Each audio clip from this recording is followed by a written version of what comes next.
Have you ever thought, is this just me when struggling to stay organized, start tasks, or manage time? For those of us over 50, these challenges might not be just aging. They could be ADHD hiding in plain sight for decades. I'm Jami Shapiro, host of Grandma Has ADHD, and I'm building a community where your experiences matter. Whether you're diagnosed, questioning, or simply curious, you're not alone. Our Facebook group is filled with vibrant, understanding people over 50 who share their stories, strategies, and yes, even their struggles, with plenty of laughter along the way. Ready to find your people? Join our growing Grandma Has ADHD Facebook community. Please like and subscribe to the podcast wherever you listen and share it with someone who might need to hear they're not alone, because ADHD doesn't have an age limit and neither does understanding yourself better.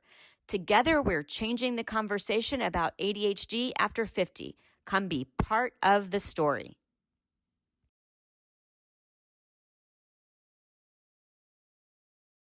Okay.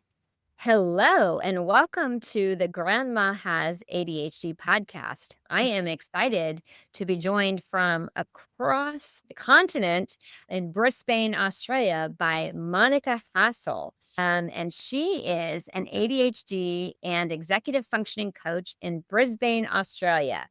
Initially with a nursing and then corporate medical sales background, her coaching journey started in 2012 when her husband, Jonathan, and she created Connect ADHD Coaching.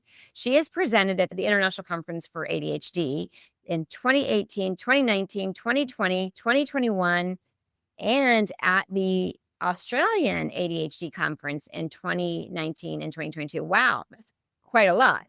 She has been published in Attitude Magazine and twice in Attention Magazine, and she loves connecting with parents of kids with ADHD. She also runs a live ADHD parenting program as well as working with adults. She works with high school students with neurodiversity, ADHD, and autism spectrum disorder. Wow. Welcome. Oh, and her goal is to curate knowledge, to work closely with her clients, incorporating information and practices from a variety of sources, current neuroscience, traditional wisdoms, Eastern philosophy, mindfulness, and coaching principles. Welcome. That was quite a bit. Oh, hey, Jami. So lovely to meet you. I think this is a wonderful podcast, and I was so excited when you reached out.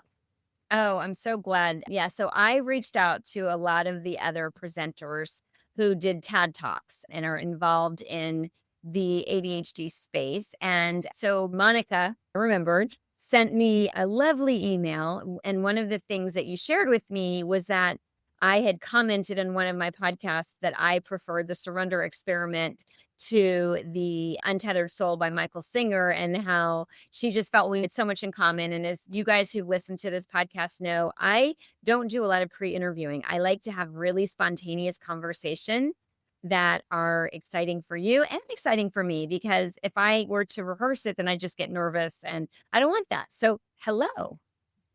Hello. So you also have ADHD? That's an interesting question. My husband has ADHD. He reckons I'm one half tick box away from it.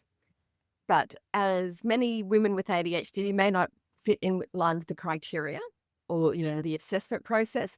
I know I grew up in a very ADHD family. So my husband said, you're probably more ADHD adjacent, because we know it's highly heritable.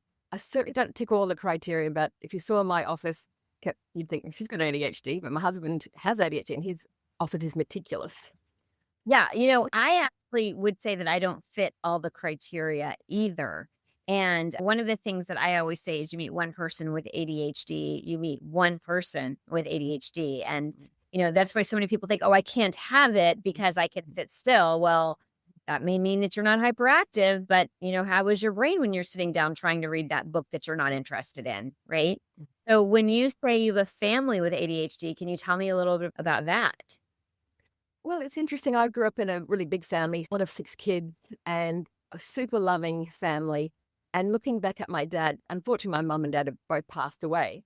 I'm Whereas sorry. I would even think that my father passed away as a result of his ADHD from impulsivity. He lived across the road and was sadly, in a pedestrian accident. To me, looking back at his life, particularly after we were cleaning up the house, I would see all these little signs, lots of clutter, lots of love of paper piles everywhere. The most generous man you could ever find. And these little, in fact, my husband often would refer to my mother as the source, the source of ADHD. So again, very creative, beautiful soul. We didn't live in a hoarding situation, but there was more clutter. There's a lot of emotional regulation and very busy brains. So very loving, a little bit chaotic. That sounds like my children's experience growing up with me. And interesting, I have a mother and a father with ADHD. They did not stay married, and we did not know my mom had ADHD until just under 2 years ago. But to your point about your dad, and I'm so sorry about that, my half brother was diagnosed in the 1980s. And he was the stereotypical poster child with, the hyperactivity. And I can remember, so I didn't know that I had ADHD until the age of 45. So I remember my brother, 12 years my junior, I was probably 20 years old. He's about 8. And we're like going to the mall or we're going somewhere. And I remember we're at a traffic light, like a cross signal, and I had to pull him back from going into the street. So when my ex-husband said that I had ADHD, I was like, no, that's ADHD, not this. And I don't know how old you are, because you said you're kind of like on the tick. And I love the way that you said it. Say it again with like your one tick away. One half tick box away from a diagnosis, half tick box away. But I'm actually turned 60 this year. So, wow. That's amazing. So I would imagine then for you that the very least menopause or perimenopause has kicked in. Yeah. But, well, I think it's about engineering the environment too. And that's one of my messages to my clients. Can't keep it all here. You have to engineer the environment. Right. The scaffolding. That's definitely something that I have realized for myself is I build that scaffolding, like for instance, I always wear my smartwatch now. Where was going to be a distraction? Yeah. But it's become my second brain. So anyway, I want to know what an internal pharmacy is. Well, an internal pharmacy is having agency over our own body and brain chemistry. Now, I came up with this idea once, and I learn a lot from my clients. They're amazing. We had this one young man who was 23, and he was staying up till 2:00 in the morning, having to wake up at 6:00 in the morning to get to work, and he was prescribed medication, stimulants, and he would take more stimulants than what he was prescribed in the morning to wake him up. And then 3 weeks later, he'd run out of his script and not have any. So I kind of figured, well, he's not using his external pharmacy the right way. And I thought, well, there's an external pharmacy, but we have our own body and brain chemistry that helps us with things like getting to sleep on time, will help our brain chemistry because it'll keep our emotions more regulated so we won't fall into, high emotions because of poor sleep. Body and brain chemistry. And it's simple things, so it's simple things like nutrition, hydration, and sleep is at number 2. And I know sleep is one of the most difficult things for many people with ADHD. There are rare exceptions, but it's really hard. And then if we're not sleeping, we're not exercising. And exercise is a fantastic source of agency over your brain chemistry to help you with performance. So I thought, I kind of need a list, because I know these things are important. And then when you start talking about exercise, you realize that breath work's really important, not just for your exercise, but also modulating which part of your brain's in charge. So I've got a little list, list of about 11 or 12 things I keep adding of things that are important for it to help that body and brain chemistry work to, its best ability. I would love to hear some. And I do want to share with you something that I've noticed about sleep for myself. If I don't sleep properly, then I do crave sugar, which throws off my diet, right? We all know that sugar's not great for us, and people with ADHD tend to crave sugar. But the one thing that I've noticed for my sleep, in addition to doing a brain dump, like just getting everything out, I like to sleep with a weighted blanket. I have found that people with ADHD, autism, anxiety, we do really, really well with that weighted blanket. So anyway, I can't wait to hear your list, but I always like to throw in my own. That weighted blanket is a great example of engineering the environment, isn't it? You need that perception, the sensory calming. Great example. So I've got a little copy of my internal pharmacy here. So what I've done is I've created it like a little script pad. because people tend to respect script pads. That if they get a prescription from their doctor, they respect that. So Sure. I've created one, and it looks like it has a lot of things on it. I'm happy to send you one, Jami. But the thing is, people go, oh, there's a lot on there. And there are a number of things on there, and I've kind of put them in rank order, but I would never expect anyone to do every one of them every day. It's kind of like a guideline. I had one of my clients, after about a couple of weeks, he said, I love it. He said, you can't help but feel better if you do most of these things most days. You don't have to do all of them. Well, think of the 80-20 rule, but I think if you do 80% of these 80% of the time, can't help but feel better. And that's simple things we're going to do Like, anyway. okay, so give me some examples. With the top of the prescription pad is nutrition, hydration. Now, I know that sometimes, particularly when it's hotter, we might drink more water, but sometimes we don't. When it comes to winter, we don't drink as much, so we don't have that internal need, but we need the external reminder. So what the internal pharmacy script pad is a little working memory tool. Help us to remember the things that we need to do. Now, this is where understanding executive function is important. Executive functions are the suite of skills that help us execute tasks. So working memory is something that having good working memory helps us execute tasks. Oh, that's right. I've got to have some nutrition, hydration. I need to have my water bottle close to me. And the other thing I know about ADHD is they're so busy. People have these busy brains, but they might forget to eat, or they might be to the end of the day. And had one lady who was a very smart lady, corporate flyer, would get to the end of the day at 6 o'clock, try to feed her kids, and there was either nothing in the fridge or everything was frozen, which is very unappealing. So then they'd have to have takeaway, which is expensive. And well, nutrition, hydration, and I have some, on one side of the internal pharmacy are the things that we need, and the other column are the simple things we can do to address each of those items on the pharmacy. So I talk about 3 colors of nutrients daily, like green veggie, a yellow veggie, and maybe a white veggie or fruit, blueberries. At least 3 colors of nutrients. Sometimes when people have a lot of takeaway food, it might be hamburgers and chips or fried chicken and chips, and they're kind of all yellowy, whitey stuff. So it's about just taking a broader view and then reflecting on some of these things. It's actually not too hard to grab a zucchini or some broccoli and a carrot and some blueberries, but being intentional about it. So after nutrition, hydration is sleep, because whether we like it or not, sleep is the next most important thing we need to survival. What do you tell people who have a brain that's constantly racing? How can they improve their sleep? Well, it's again being intentional. So I like the work of Dr. Russell Barkley. He's a psychologist in the US who's a professor of psychiatry. So he talks about ADHD as sometimes being intention deficit disorder. So not just attention, but intention. And not having clear intention. Think we'll keep it all in our brain. I want to remember to do that. And that's not possible. We can't remember everything. So we need to have clear intentions. Again, which is what the internal pharmacy is about, clear intention. I love that. Yes. So, okay, I'm going to sidetrack you for a minute just because I have ADHD. I keep it real. I've heard that it's very common for people with ADHD to have food intolerances or sensitivities or pickiness. Have you heard that before? I have heard that. And when I hear the food pickiness, I often think that can be a bit of an ASD trait as well, because there can be some traits. Some people might not have a full autism trait diagnosis, but they might have some traits. But I think the pickiness too could be with engagement. People with ADHD tend to, the way I like to talk about it is often the emotion is right, but the volume can be wrong.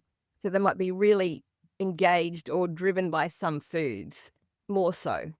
And that's because perhaps, is theorizing, the emotions take over. Oh, I really want to eat this food. But the executive function part of the brain that makes the more cognitive smart decisions isn't down-regulating it, saying, hey, no, we've got to put it on pause. And on a side note, this is where mindfulness comes in as well. It could be biological, it could be psychological. They all work together. Sure. Okay, I know I took you off track. So what were some of the other internal pharmacy things on your script? Well, the third one is exercise. So if we're not sleeping well enough, they kind of go in order. If we're not sleeping well enough, it's very hard to exercise. And the thing about exercise is it's one of the simplest things we can do to change the brain chemistry for alertness. Dr. John Ratey is another wonderful American psychiatrist, and he wrote a book in, I think, late 80s, early 90s called Spark. And he was one of the first people to have that conversation around the benefits of exercise and focus.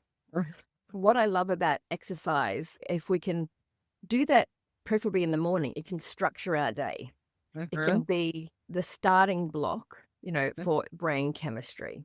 I have to interrupt you because I have noticed that if I don't do it in the morning, I always get distracted and it doesn't end up happening.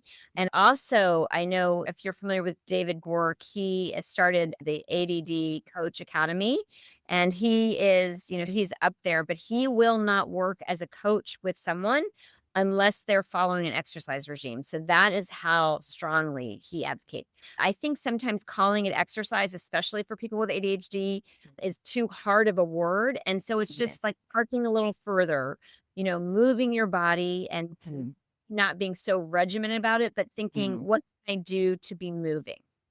Movement and exercise is important. Movement. And there's even some great conversations coming out about exercise snacks. So you don't have to do a full 30-minute workout. It could be an exercise snack, like you just said, is park further away, or run up a set of stairs, in your lunch break. It's simple. You don't even need space. I did try and regiment in some way, but was tricky. I'm still working on it. Setting an alarm every hour and doing 10 dips, or lunges right next to your workspace or at home, wherever you are. And the funny thing is, I thought, I want to do that one day. And I know these things can be simple, but they're not always easy. But then it takes intention. So it might be 10 squats next to your desk. And, if you do that 8 times a day, that's the equivalent of doing a 30-minute workout in the morning. Oh, that's sounding really good. I think I got something. I like this exercise snack. It's a great idea. It can be anything. For me, I'm the same as you, Jamie. If I don't do my exercise in the morning, it probably won't happen. The thing is, you kind of run out of resources, run out of time, life gets in the way. But for me, exercise in the morning is almost like a sacred time for me. I need it and I love it. And if it doesn't happen, then it won't happen. And it's important to me. It's one of my values. I wish I loved it. It's a necessary evil in my life. I know that it's important and it is also one of my values, but I cannot tell you that I've crossed into love. Well, one of the things I did was if I go for a walk, I listen to a podcast or I listen to an audio book. So I will not sit down and read a book. I can do it when I'm moving. Me too. As I've gotten a little bit older, I realized how important something like yoga is in the morning. And I used to fall into the trap of waiting for a yoga class I could get to. You don't need to. There are hundreds of fantastic yoga instructors. I can do it in my office right behind me if I need to. I prefer to go to the gym in the morning, and that's where I'll do it because no one can disturb me there. But it's about, again, engineering your environment. And I've changed the relationship with my gym membership as well. I used to just go for classes. And then I thought, there's different areas of the gym I can use outside of a class, like the weights area. I'm lucky enough, I go to a gym that's got an outdoor area. So I will go outside into the grassed area and do my yoga out there. It's beautiful. And it might only be a 10-minute yoga. It might be 10 minutes. But it's easy. Good. It's about working it out. That's great. Any other tips you want to share? Or maybe you want to have people reach out to you if they'd like to get that list, if you wanted to have them do that. Do you want to just give us your contact information so that it's something we know? That's okay. You can reach out. We have a website. It's www.connectadhd.com. Simple as that. Connect. So speaking of connection, you mentioned that your husband, Jonathan, is the partner with ADHD. How is that for you as a partner to have a partner with ADHD spouse? Well, interestingly enough, Jonathan didn't realize he had ADHD until he was working in the pharmaceutical industry. We were both nurses a long time ago. That's how we met. And John ended up working in a pharmaceutical company. First of all, he was working with the medication for anxiety and depression. And I went to another company. Then he came back to the original one. And long story short, we started working in this area of ADHD. We had this is 15, maybe 16, 17 years ago now. We had no idea about ADHD. The conversation was still the old conversation back then. And John would come home really excited, it's actually real. She's a real thing. And then we realized it's not just in boys. It's not just in kids. And the conversation grew. And he was at a conference one time and they were talking about the positive attributes of ADHD, and he realized that's him, And so he's a very positive, very creative, one of the most creative people on the planet, I think. And the thing is, that all made sense. For the first maybe 20 years of our marriage, I thought, why has he got so many hobbies? Why does he do this? Why is he so engaged with this? So it made a lot of sense. And then also, have kids, a couple of our kids have ADHD as well. So it's what you get used to. It's about engineering your environment. It's about understanding each other. It's about understanding the language of, it's not just attention deficit and hyperactivity, like the name would suggest. It's about understanding executive functions as well. Yeah, an expert in engineering his environment. that's awesome. Okay, so speaking of executive functioning, how do you think that understanding the framework of executive functioning is so central to living with ADHD? Well, if we don't understand executive function, attention deficit hyperactivity disorder, that's kind of like a bunch of words that describe behaviors. It doesn't really speak to anything much more apart from things that have already happened. You haven't had your attention on something and you've been hyperactive. We need to change the conversation around ADHD to more in terms of looking at it through the lens of executive functioning. So when my clients come to me, I'll often ask them, hey, if you had to define ADHD to someone, what would you say? And they will often tell me what it feels like. They go, oh, it's like having 5 conversations in your head at once, or it's like being on a roller coaster, or it's, like wanting to watch 10 televisions all at the same time. And they can tell me what it feels like, but they don't often have a good working definition of what it is and what it means. So the way I like people to change that conversation with themselves is about its challenges with self-regulation and its self-regulation of the executive functions. So that takes it away from the shame and guilt about, forgetting things or losing things or being, not reading the room. And it puts it more into, this is a framework of how my brain is fueled and what's working well and what isn't working well. So everyone with or without ADHD has more dopamine available to them when they're interested in something. And the thing about ADHD is that dopamine isn't as consistent as people without ADHD because we know it's about fueling. It's about the brain chemistry.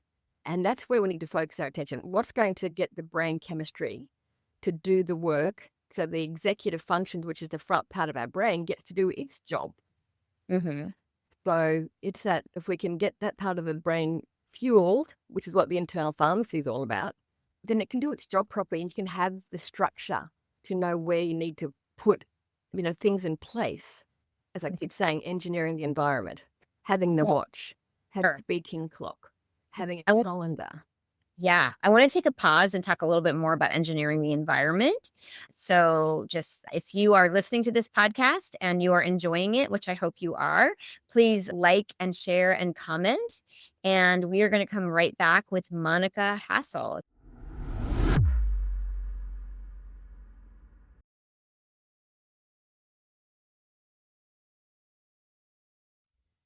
Hey there, Grandma Has ADHD listeners. I'm your host, Jami Shapiro, and do I have some exciting news? My book, This Explains So Much, Understanding Undiagnosed ADHD, is now available on Amazon. My mom, Vicki, and I wrote this together. She's the original grandma who inspired this whole journey. I'm calling this the perfect is the enemy of done version, because if I waited until it was perfect, you'd never be holding it in your hands. This book is for us. Those of us who've spent our whole lives feeling like we were too much or never quite enough. Inside, you'll find why you've always felt different, ADHD traits you didn't even know were ADHD traits, how to declutter without the shame spiral, and so much more about thriving with ADHD after 50. Here is the exciting part. Everyone who purchases the book gets free access to a virtual book club that my mom and I are hosting. We're going to share stories, laugh about our ADHD moments, and create that safe space where you can finally take off that girdle. When you read the book, you'll know what I mean, and just be yourself. Here's what to do. Head to Amazon, search This Explains So Much, Jami Shapiro, grab your copy, paperback or ebook, and visit grandmahasadhd.com to take the ADHD quiz and get your book club registration link. Understanding your ADHD isn't adding to your plate. It's finally understanding why your plate has always felt so full. I cannot wait to see you at the book club and hear your stories. And if the book resonates, please leave an Amazon review, as well as for this podcast, to help other women find their light bulb moments. Thank you for being part of this community. This book exists because of all of you.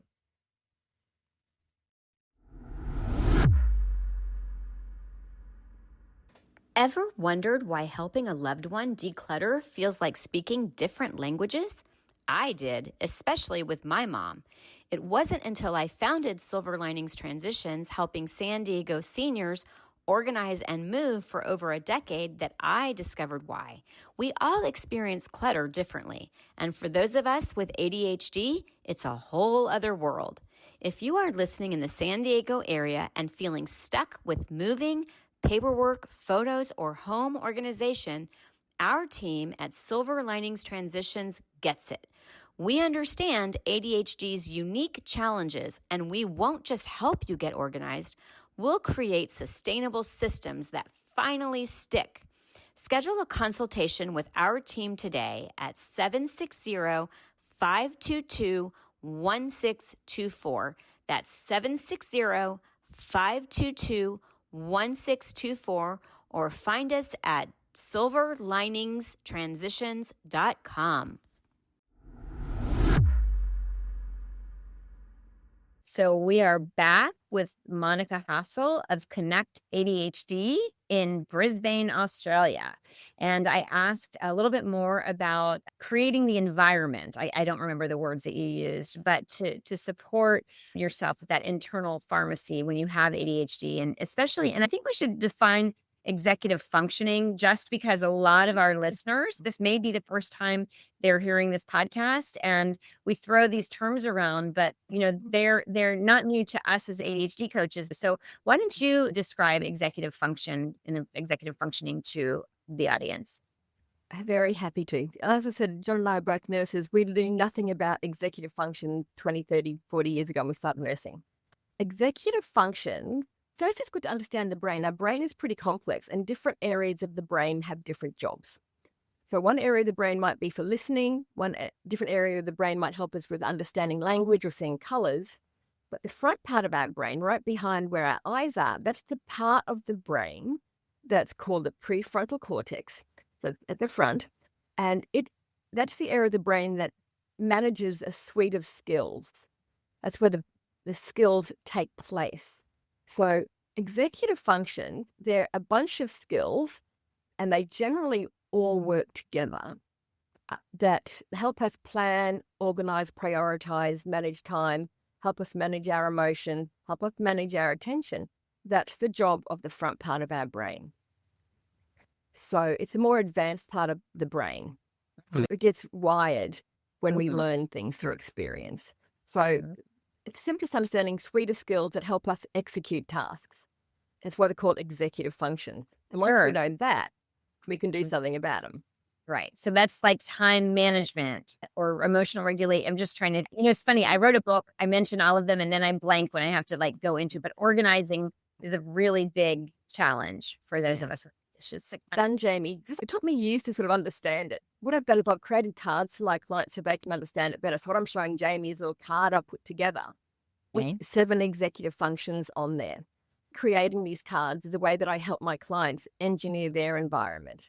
They can remember what the executive functions are. It's why I made a card for the internal pharmacy. So I want people to be able to remember these executive functions, their point of performance.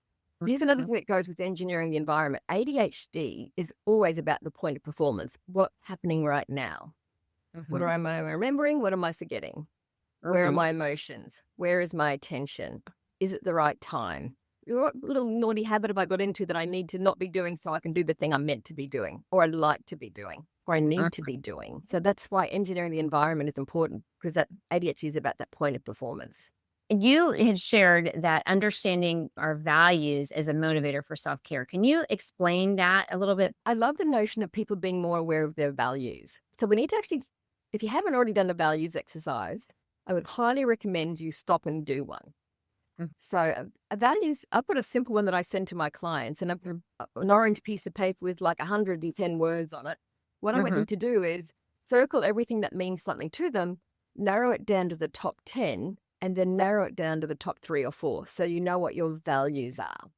Uh-huh. The reason why I do that is understanding your values can help you make good decisions. That's so true. And I mean, I even did that as I was looking at my life and what were my values going to be, not just for my company, but for me as a mom. And as I walked through life, we both shared that exercise was a value. So it's like, Mhm. where does that fall in our day? If we haven't made time for it, is it really a value? Because I think we make time for the things that are important to us. Mm. Well, as we age, we need to value our health because we do nothing without our health. And it is harder to stay active if you're not healthy. That's why the things in the internal pharmacy are really important: nutrition, hydration, sleep, and exercise. That's why Mhm. they're so important. If we know what our values are, it gives us some direction to know what are the actions that will support my values. So if health is a value, it's easy to think, well, then I need to take the time to put some exercise into my week somewhere. Mhm. One of my clients values beauty. And when she went on a walk one time, first time she went for a walk with her values in mind, she saw this beauty of mother duck swimming down a creek with the little tiny ducks. And she thought, oh, that's so beautiful. Hang on, I don't see this in my office. Our values can help us make good decisions and keep us rewarded. That's great. You said in some of the stuff that you sent to me before our interview that self-care is not a dirty word. Do you want to expand on that?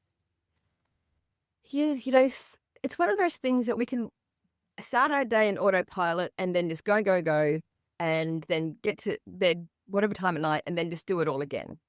So what we need to do is understand the value of what self-care is. And as we know, it's not just bubble baths and candle. Self-care might be getting to bed earlier. People say, oh, but I need my me time. That's like late. But me time might also be getting good sleep. Mhm. So that can be self-care. Sometimes people see self-care as being selfish, and it's not. Self-care is about maintaining your body and brain chemistry to do what you need to do. I I'm gonna I'll share with you because, since my understanding of ADHD, I have definitely altered the way that I go through life. And I'm now paying attention to my energy level. And when I am doing something out of obligation for somebody else that I don't really want to be doing, then that is zapping my energy. And one of the Mm. brilliant things about my ADHD is the things that I can accomplish when I'm motivated and inspired. And so I honored that. And then I also have to honor the need to pull back, which I never gave myself permission to do. Not this past weekend, but the weekend before. I had finished the book. I had done a couple presentations at conferences, and I'd hit that wall. And old me would have felt guilty if I hadn't kept going, going, going. And new me was like, you know what? I'm gonna sit on the couch and binge watch. It doesn't matter what I binge watch. Can't remember the name. It was good though. Mhm. But I Yeah. finally am not feeling guilty, and that has been a Mm. huge blessing of understanding my ADHD. Mhm. Yeah. Anything else you want to share before we say goodbye to each other, at least for this episode? I think most important thing is that we only have one brain and one body, and as far as we know, one life. I love that you Yeah. said that, but I think we have more, but that's a whole other Yes, conversation. and that's okay. But we only have one right now. Yep. So we're in charge of this, or we're more in charge than we know. So, as I said, if we don't have clear intentions, then how can we have the days that we want to have? A lot of times people might have regrets about, oh, I didn't really do this today and do that today. Having transparency of what our day needs to look like, which is planning, that's one of the executive functions. Self-awareness and self-monitoring, that's one of the executive functions on my card. If we don't self-monitor, how can we keep in check? And don't burn out. Like, burnout is a huge conversation around neurodiversity. And burnout happens when we literally get drained because that self-monitoring hasn't occurred. So we're important. We need to be there for ourselves. We may or may not need to show up for parents or partners or kids or friends or work people. So we're in charge. I love that. And that was a message that I absolutely needed to hear. And I think the listeners need to hear. I mean, I used to feel so guilty if I wasn't doing something productive with my time. And, again, self-care for me now is saying, you know what? No, Jami, it's okay to pause. It's okay to veg on the couch. So, And that's why mindfulness is one of my things as well. And I have one quick quote that I just love. I think you'll really like. One of my favorite quotes. I heard it about 20, 30 years ago. It didn't make any sense to me at the time. Now I know more about mindfulness. It's better to do nothing than to waste time. And most people think that doing nothing is wasting time, but it's not. Mindfulness is bring our attention to the current moment. That was deep. I'm going to have to give it some thought. Yeah, it's a sleeper. Yeah. And it's absolutely going to be one of those things that hits me in the middle of the night, like when I, ruminating and but that's what she meant. Yeah. Better to do nothing than to waste time. I love it. Thank you so much for being on the Grandma Has ADHD podcast and for your enthusiasm. I loved the email that you sent me. It always makes me feel good when I know that I'm speaking to a kindred spirit. And anyway, I do hope you have ADHD because my favorite people have ADHD. And I always tell people it's a compliment. If I ask if you have ADHD, please take that as a compliment because we are brilliant and all of those things. So anyway, any final words before I say goodbye? Well, thank you for having me on the podcast, being able to share this message, which I think is important, and also for doing the work that you do. It's amazing. I love it. I appreciate it. And thank you for doing the work that you're doing as well. I can't wait to get the internal pharmacy list. Well, as I like to end the podcast, it is never too late to understand yourself better and to make the rest of your life the best of your life. Thanks so much for listening to the Grandma Has ADHD podcast. The opinions expressed on Grandma Has ADHD podcast are those of our guests and hosts and are intended for informational and entertainment purposes only. This podcast does not provide medical advice, diagnosis, or treatment. The content discussed in this episode is not a substitute for professional medical advice, diagnosis, or treatment. Always seek the advice of your physician, mental health professional, or other qualified health provider with any questions you may have regarding a medical condition or mental health concern. Never disregard professional medical advice or delay in seeking it because of something you have heard on this podcast. If you think you may have a medical emergency, call your doctor or emergency services immediately. The hosts, guests, and producers of Grandma Has ADHD do not assume any liability for the content of this podcast. Listen at your own discretion.